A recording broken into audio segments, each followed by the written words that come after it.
Hello and welcome to my channel. If you have not subscribed yet, hit subscribe and notification icon now to never miss out on our new videos.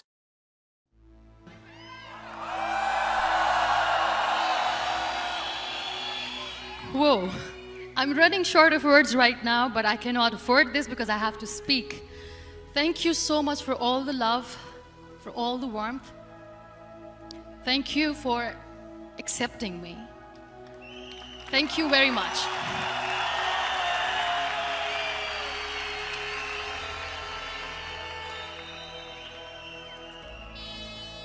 Well, I always start my talk with a disclaimer. And that disclaimer is that I've never claimed to be a motivational speaker. Yes, I do speak, but I feel more like a storyteller because wherever I go, I share a story with everyone. Well, it is a story of a woman whose perfectly imperfect life made her who and what she is today. It's the story of a woman who, in pursuit of her dreams and aspirations, made other people realize that if you think that your life is hard and you're giving up on that because you think your life is unfair, think again. Because when you think that way, you are being unfair to your own self. It's the story of a woman who made people realize that sometimes problems are not too big. We are too small because we cannot handle them.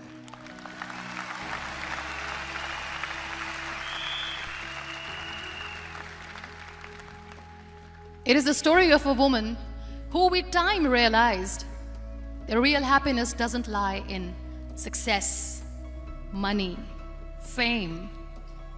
It lies within. Real happiness lies in gratitude. So I am here and I'm going to share the story of that woman. That is my story. The story of gratitude.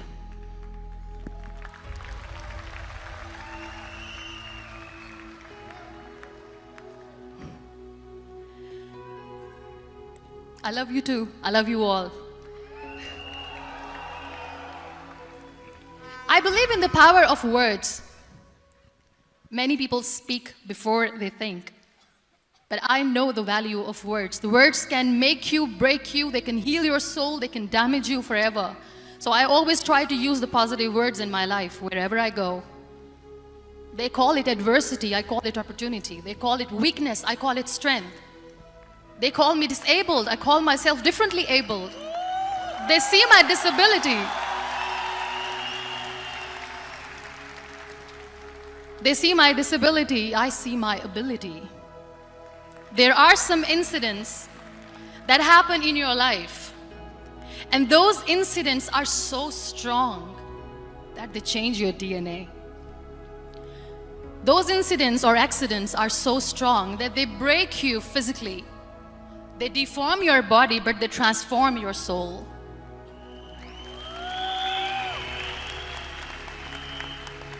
Those incidents break you, deform you, but they mold you into the best version of you.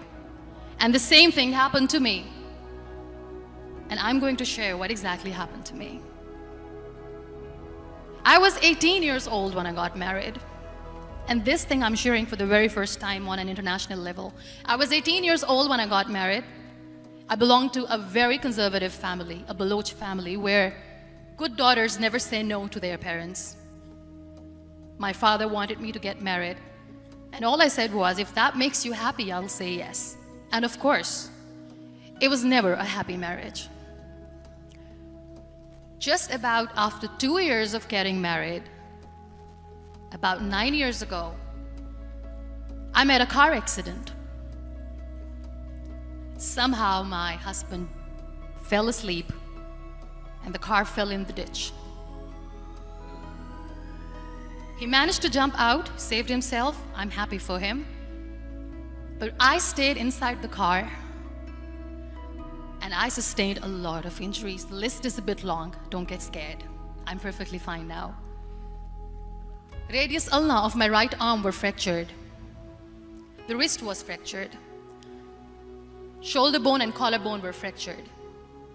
My whole rib cage got fractured. And because of the rib cage injury, lungs and liver were badly injured. I couldn't breathe. I lost urinary bowel control. That's why I have to wear the bag wherever I go. But that injury that changed me and my life completely as a person and my perception towards living my life was the spine injury. 3 vertebrae of my backbone were completely crushed, and I got paralyzed for the rest of my life. So this accident took place in a far-flung area in the outskirts of a very small province, Balochistan, where there was no first aid, no hospital, no ambulance. I was in the middle of nowhere in that toppled car. Many people came to rescue. They gave me CPR. They dragged me out of the car. And while they were dragging me out, I got the complete transection of my spinal cord. And now there was this debate going on. Should we keep it here? She's going to die. Where should we go? There is no ambulance. There was this 4-wheeler Jeep standing in the corner of the street. They said, put her in the back of the Jeep and take her to the hospital, which is 3 hours away from this place. And I still remember that bumpy ride. I was all broken. They threw me at the back of the Jeep and they rushed me to the hospital. That is where I realized that my half body was fractured and half was paralyzed. I finally ended up in a hospital where I stayed for 2.5 months. I underwent multiple surgeries. Doctors have put a lot of titanium in my arm. There's a lot of titanium at my back to fix my back. That's why people in Pakistan call me the Iron Lady of Pakistan.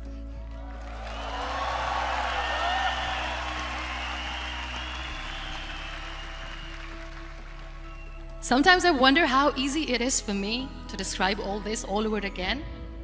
And somebody has rightly said that when you share your story and it doesn't make you cry, that means you have healed.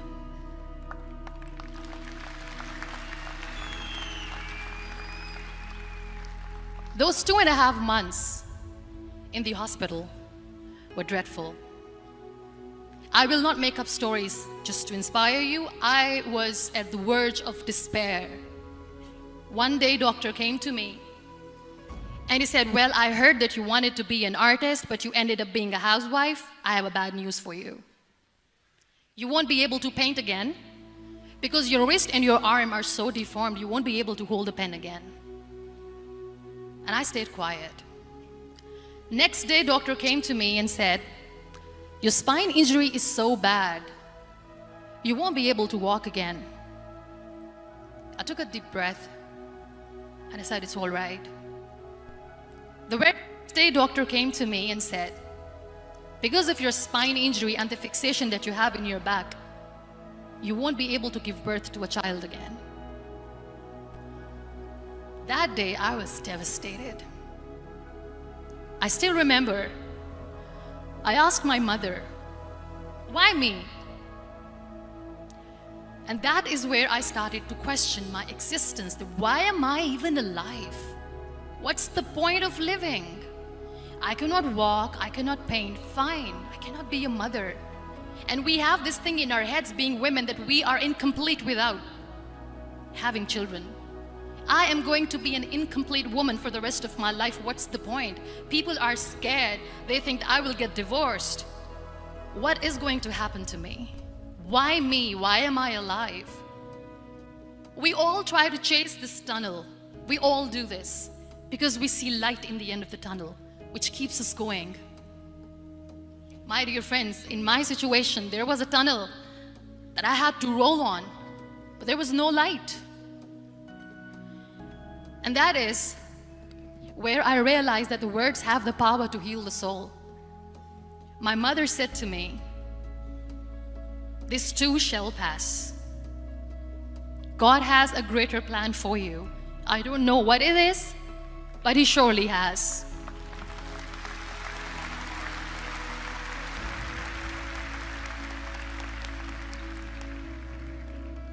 And And in all that distress and grief, somehow or the other, those words were so magical that they kept me going. I was trying to put that smile on my face all the time, was hiding. It was so hard to hide the pain, which was there.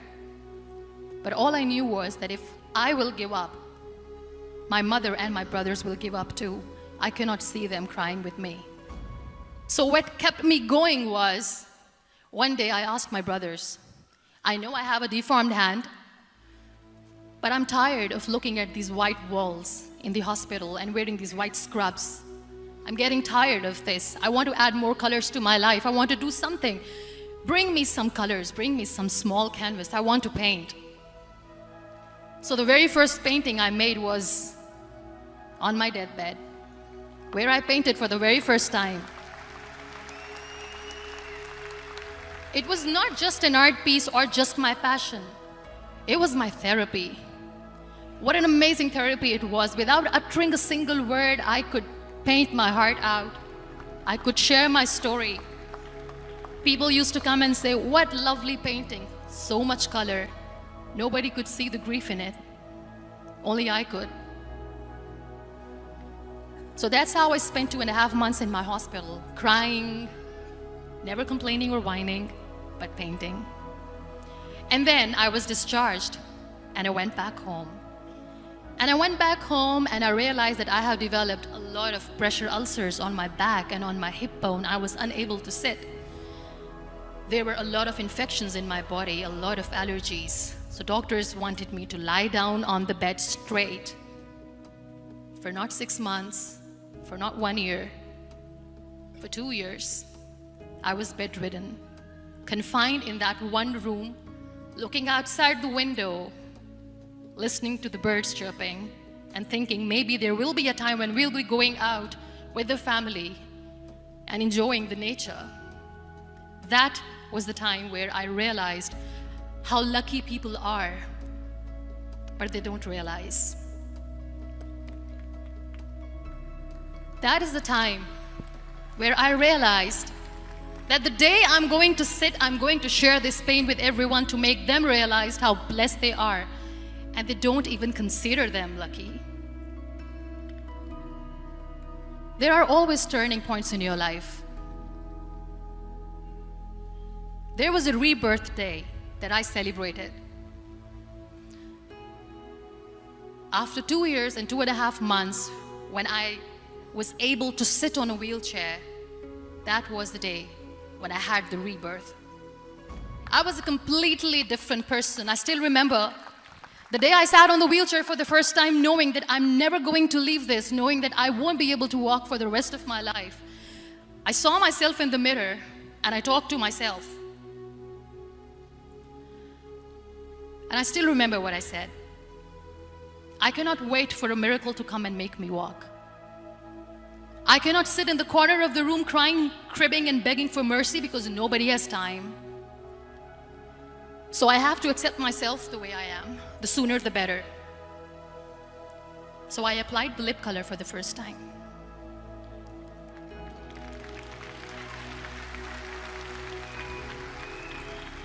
And I erased it. And I cried.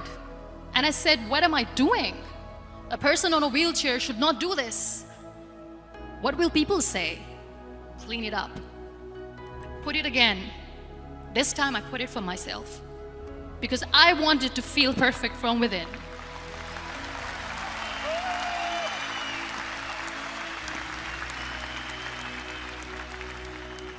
And that day I decided that I'm going to live life for myself. I am not going to be that perfect person for someone. I am just going to take this moment and I will make it perfect for myself. And you know how it all began? That day I decided that I'm going to fight my fears. We all have fears. Fear of unknown, fear of known, fear of losing people, fear of losing health, money. We want to excel in career, we want to become famous, we want to get money. We are scared all the time. So I wrote down one by one all those fears. And I decided that I'm going to overcome these fears one at a time. You know what was my biggest fear? Divorce. I couldn't stand this word.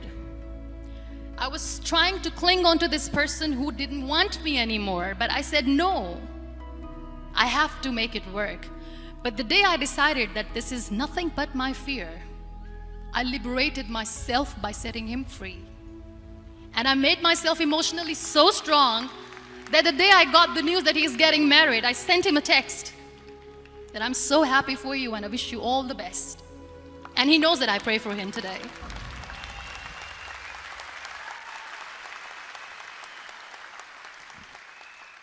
My biggest fear, number 2, was I won't be able to be a mother again. And that was quite devastating for me. But then I realized there are so many children in the world, all they want is acceptance. So there is no point of crying, just go and adopt one. And that's what I did.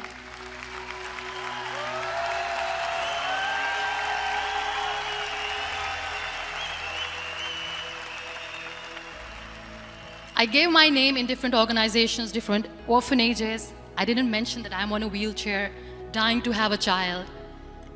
So I just told them that this is Muniba Mazari and she wants to adopt a boy or girl, whatsoever, but I want to adopt a kid. And I waited patiently. 2 years later, I got this call from a very small city in Pakistan. I got a call and they said, "Are you Muniba Mazari? There is a baby boy and would you like to adopt?"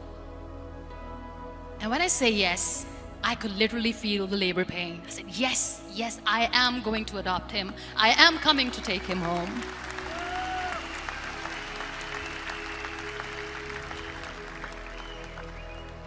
And when I reached there, the man was sitting and he was looking at me from head to toe. And in back of my head, I kept thinking that, oh my God, he's going to say she's on the wheelchair, she doesn't deserve it. How is she going to take care of him? And I looked at him and I said, do not judge me because I'm on the wheelchair. But you know what he said? He said, I know you will be the best mother of this child. You both are lucky to have each other.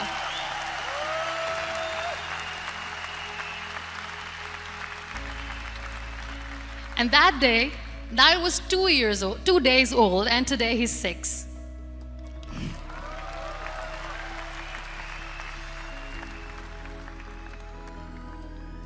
You'll be surprised to know another bigger fear that I had in me.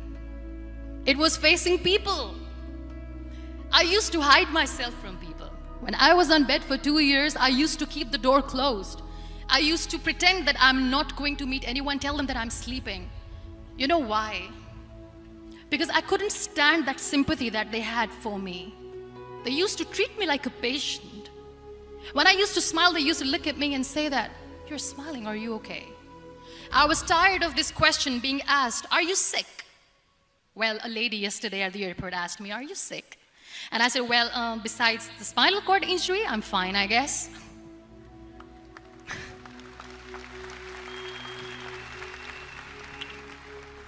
But those are really cute questions. They never used to feel cute when I was on the bed. So I used to hide myself from people, knowing that, oh my God, I'm not going to see that sympathy in their eyes. It's all right. And today I'm here speaking to all these amazing people because I have overcome the fear.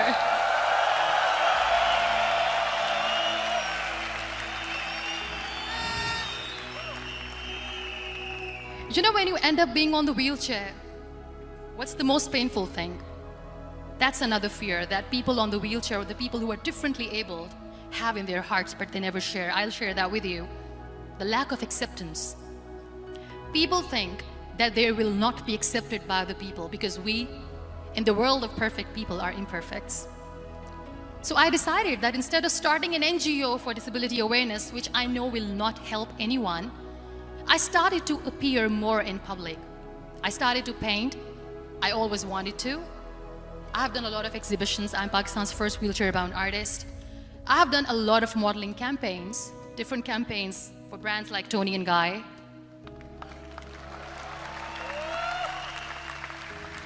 I have done some really funny, breaking the barriers kind of modeling.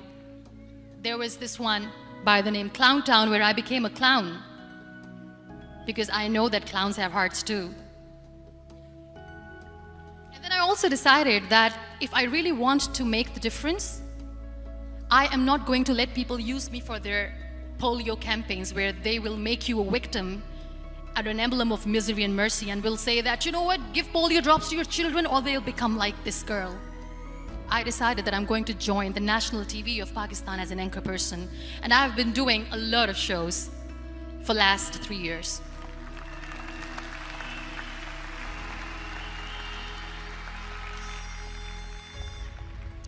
So when you accept yourself the way you are, the world recognizes you. It all starts from within. Thank you. I became the National Goodwill Ambassador for UN Women Pakistan, and now I speak for the rights of women, children. We talk about inclusion, diversity, gender equality, which is a must. I was featured in BBC 100 Women for 2015. I'm one of the Forbes 30 under 30 for 2016. And it all didn't happen alone. You all are thriving in your careers. You have bigger dreams and aspirations in life. Always remember one thing. On the road to success, there is always we, not me. Do not think that you alone can achieve things. No. There is always another person who is standing behind you, maybe not coming on the forefront, but behind you, praying for you and supporting you. Never lose that person. Never.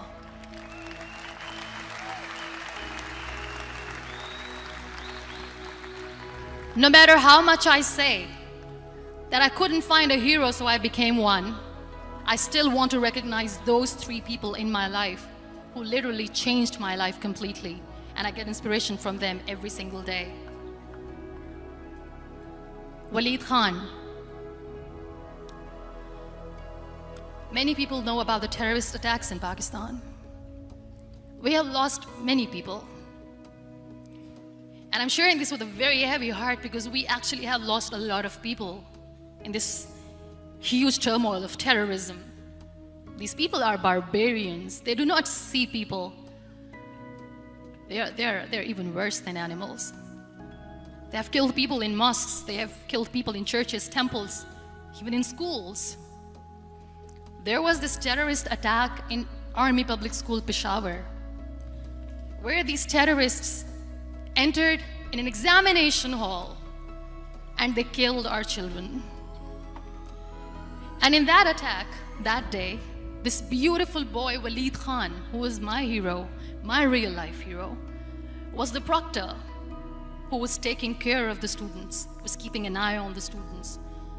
Those barbarians shot him 3 times in the face, 5 times on his body, and he fell down. I was asked to give a talk in the school after a week of that terrorist attack. With a very heavy heart, I went there and I spoke. We sang a few national songs. I thought that maybe I've done my part, but deep inside, it was killing me. I could see children injured. I could see children sitting on the wheelchairs looking at me wondering, what next? What was our fault? Just because we were here to give examination, we have been shot. So many people, so many children lost their friends. Their classrooms were empty. The next day they went to the classroom. So this kid, Waleed Khan, I was asked that he is in a hospital right now, and you have to go and see him and motivate him and tell him that it's going to be okay. And when I saw Waleed Khan coming on the wheelchair for the first time in front of me, face was all deformed. His leg was fractured, his arm was fractured. He couldn't talk, he lost his teeth. He cannot sneeze, he cannot smell. He cannot eat. And I kept thinking, what should I say? That everything is going to be all right? No, nothing is all right. And while I was juggling with the words, what to say, what not to say, this beautiful child, Waleed Khan, came to me and he said, "Are you Muniba Mazari?" I said, "Yes." He said, "Baji, let's take a selfie."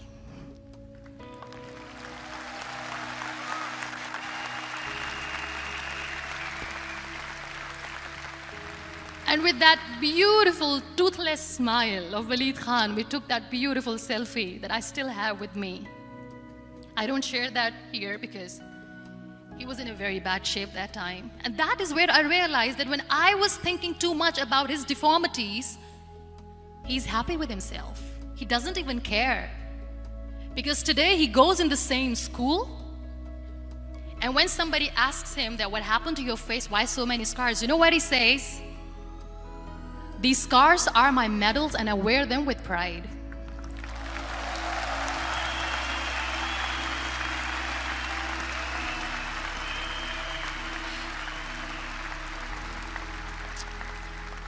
And how beautifully he says the terrorists wanted me not to study. I am going to study. I will become a doctor one day.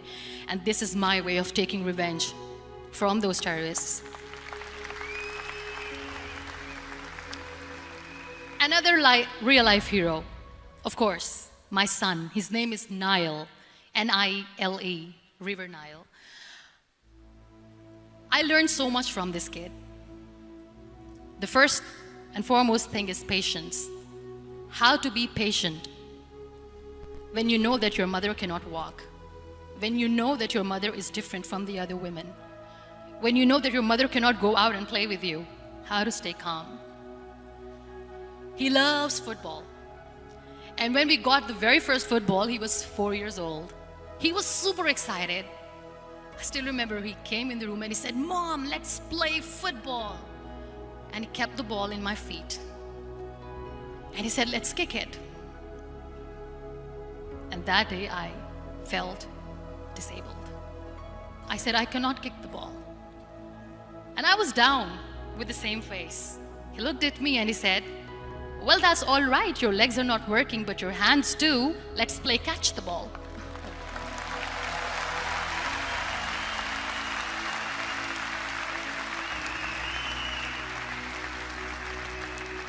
You know what? That day he made me realize that when you think your glass is half empty, come on, your glass is half full.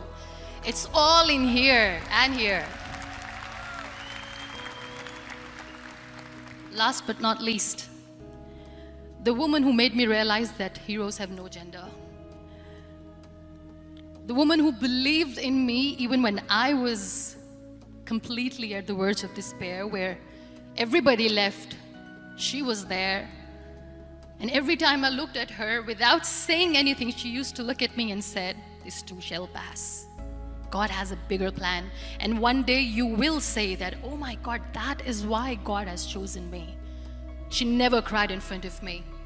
She has always said that there will be haters, there will be naysayers, there will be disbelievers, and then there will be you proving them wrong. My mother.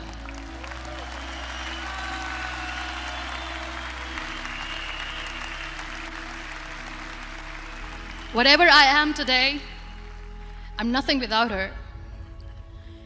I'm nothing without her.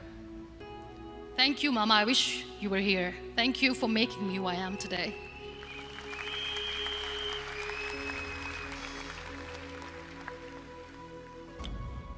You know what? We human beings have a problem. Out of many problems, there is one more, and this is self-created one. We always expect ease from life. We have this amazing fantasy about life. This is how things should work. This is my plan. It should go as per my plan. If that doesn't happen, we give up. So my dear friends, let me tell you one thing. I never wanted to be on the wheelchair. Never thought of being on the wheelchair. I was always aspiring to do bigger things, but had no idea that for that I have to pay the price to be where I am today. It's a very heavy price. This life is a test and a trial, and tests are trials are never supposed to be easy. So when you're expecting ease from life, and life gives you lemons, then you make the lemonade, and then do not blame life for that, because you were expecting ease from a trial. Trials make you a stronger, better person. Life is a trial, and with time you realize that.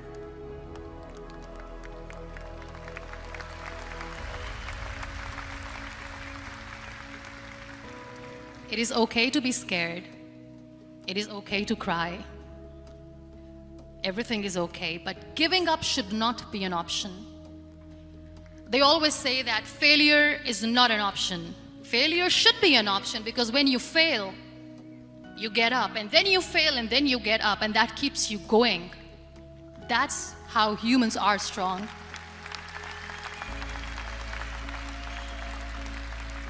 Failure is an option, should be an option, but giving up is not. Never. We have this thing in minds. We call it perfection. We want everything perfect. We want ourselves to be perfect. There is this image in our head about everything. Perfect life, perfect relationships, perfect career, perfect amount of money that we need to earn no matter what. Nothing is perfect in this world. We all are perfectly imperfect, and that is perfectly all right. That's all right. We were sent here not to become the perfect people. Those people who tell you how to look perfect, even those people are imperfect. Trying to fight this fear of looking imperfect. I used to be perfect. I still remember. I got this compliment years ago when I used to walk. Oh my God, look at you. You're fair, you're tall, you're perfect. Look at me now.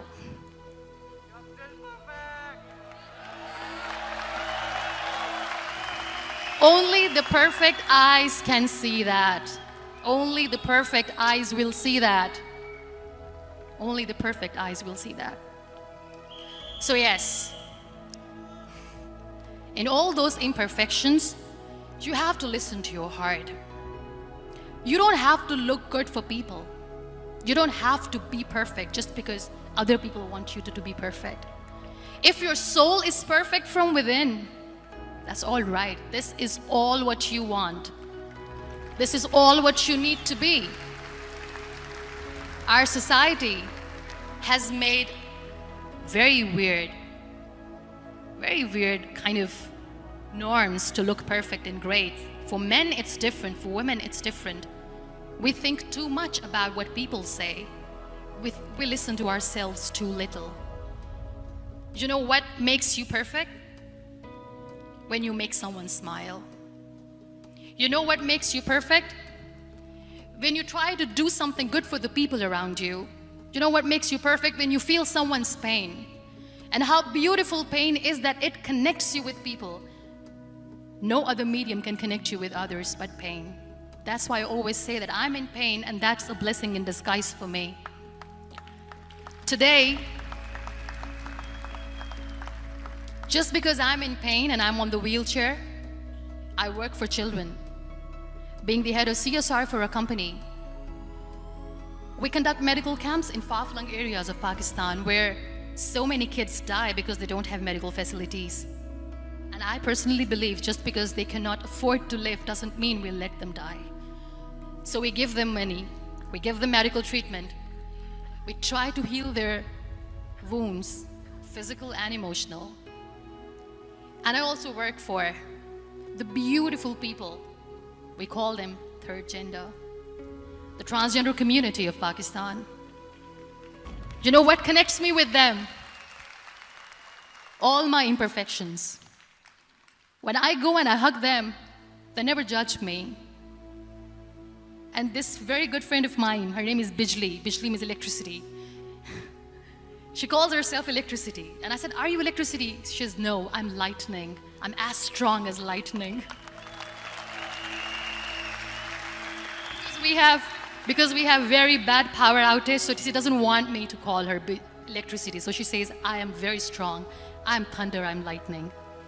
She came to me, and the first time I hugged her, she said, you are just like me. And I said, yes, I am like you. Because to people, we are so imperfect. So how beautiful these imperfections are, that because of these imperfections you can connect with people. Then why are we all running after being perfect? What's the point?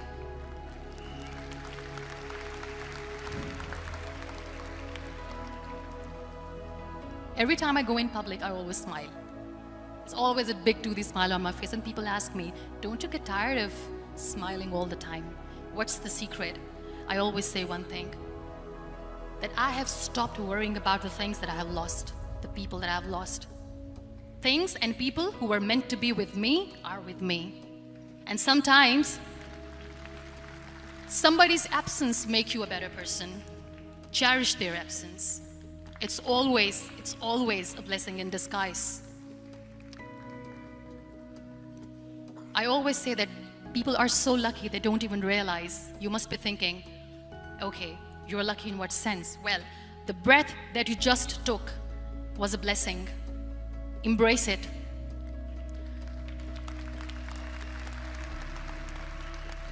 There are so many people in the world who are dreaming to live a life that you are living right now. You have no idea.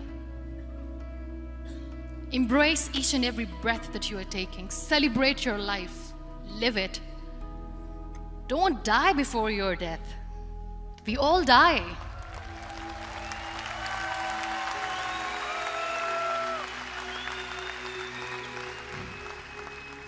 We live this one routine of a day for 75 years and we call it life. No, that's not life. If you're still thinking why you have been sent here, if you're still juggling with the concept of why you are here, you haven't lived yet. You work hard, you make money, you do it for yourself. That's not life. You go out, you seek for people who need your help, you make their lives better.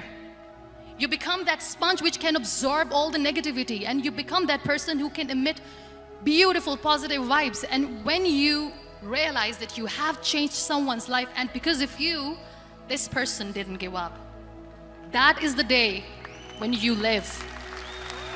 Always.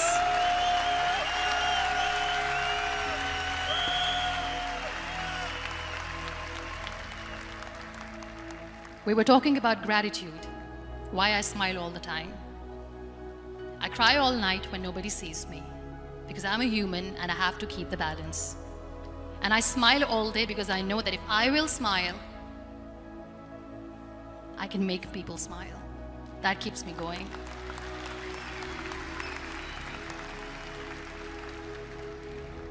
Be grateful for what you have, and you will always, always end up having more. But if you'll cry and if you'll crib for the little things that you don't have or the things that you have lost, you will never ever have enough. Sometimes we are too busy thinking about the things that we don't have that we forget to cherish the blessings that we have.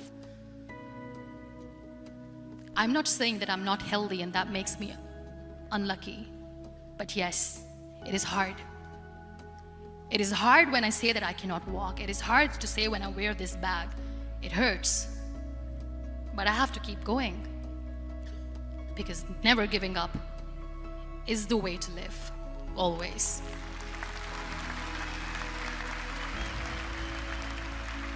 So I'll end my talk on a very short note. Live your life fully. Accept yourself the way you are. Be kind to yourself. Be kind to yourself. I'll repeat, be kind to yourself, and only then you can be kind to others. Love yourself and spread that love. Life will be hard. There will be turmoils, there will be trials, but that will only make you stronger. Never give up. The real happiness doesn't lie in money or success or fame. I have this all, I never wanted this. Real happiness lies in gratitude. So be grateful, be alive, and live every moment. Thank you so much, everyone. Thank you for watching. If like this video, subscribe and click on the notification icon to never miss out on new videos. Follow me on Instagram. Link in the description. Thank you.